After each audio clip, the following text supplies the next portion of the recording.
Hi అండి. Welcome back to honey home kitchen. ఈ వీడియోలో ఒక స్వీట్ రెసిపీతో వచ్చేసాను. అదే గులాబ్ జామున్. నా స్టైల్‌లో నేనెలా చేస్తానో చూపిస్తాను. బెల్లంతో చూపిస్తున్నాను, చక్కెరతో కాదు. ఇట్లా వెడల్పుగా ఉండే ఒక డిష్ తీసుకోవాలి.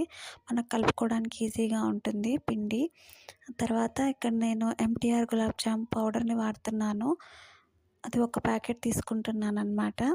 ఆ వెడల్పుగా ఉండే డిష్‌లోకి ఆ పౌడర్‌నంతా వేసేసుకోవాలి. ఇక్కడ నేను కట్ చేసి ఆ పౌడర్‌నంతా ఆ డిష్‌లోకి వేస్తూ ఉన్నాను.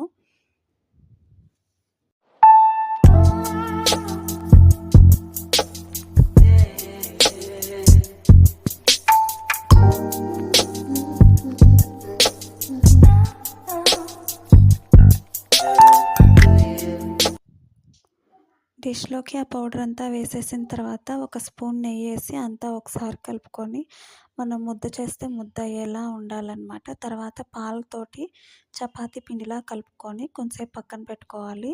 ఇక్కడ నేను బెల్లం తీసుకుంటున్నాను. 900 గ్రామ్స్ వరకు బెల్లం వాడొచ్చు.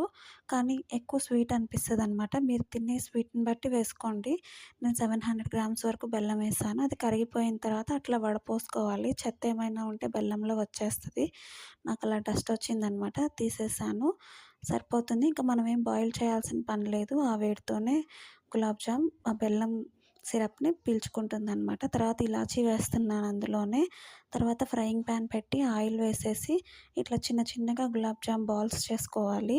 అది చేసుకొని పక్కన పెట్టుకోవాలి. ఇక్కడ నేను రెడీ చేసి పెట్టున్నాను. ఆ సైజులో చేసుకుంటే సరిపోద్ది. తర్వాత ఆయిల్ హీట్ అయిన తర్వాత లో ఫ్లేమ్‌లో పెట్టాలి. హై ఫ్లేమ్‌లో పెట్టకూడదు. హై ఫ్లేమ్‌లో ఫ్రై చేస్తే లోపల ఉడకదు, బయటికి ఎర్రగా వచ్చేస్తది. లో ఫ్లేమ్‌లో సన్న మంట మీద కొంచెం టైం పట్టుద్ది. నిదానంగా ఫ్రై చేసుకోవాలి.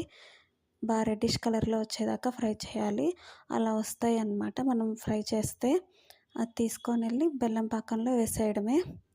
పాకం అంటే మరీ పాకం రావాల్సిన అవసరం ఏం లేదు. బెల్లం కరిగితే సరిపోతుంది. సిరప్ అనమాట. బెల్లం సిరప్‌లా వస్తే సరిపోద్ది. ఇక్కడ నేను 700 గ్రామ్స్ బెల్లంకి 3½ గ్లాసెస్ వరకు వాటర్ పోసాను. మీరు మీ స్వీట్‌కి తగ్గట్టు బెల్లం వేసుకొని వాటర్ పోసుకోండి. అంతే. ఒక 1 అవర్ అలా వదిలేస్తే గులాబ్ జామ్ ఆ బెల్లం సిరప్‌ని పీల్చుకొని ఇలా అవుతాయన్నమాట.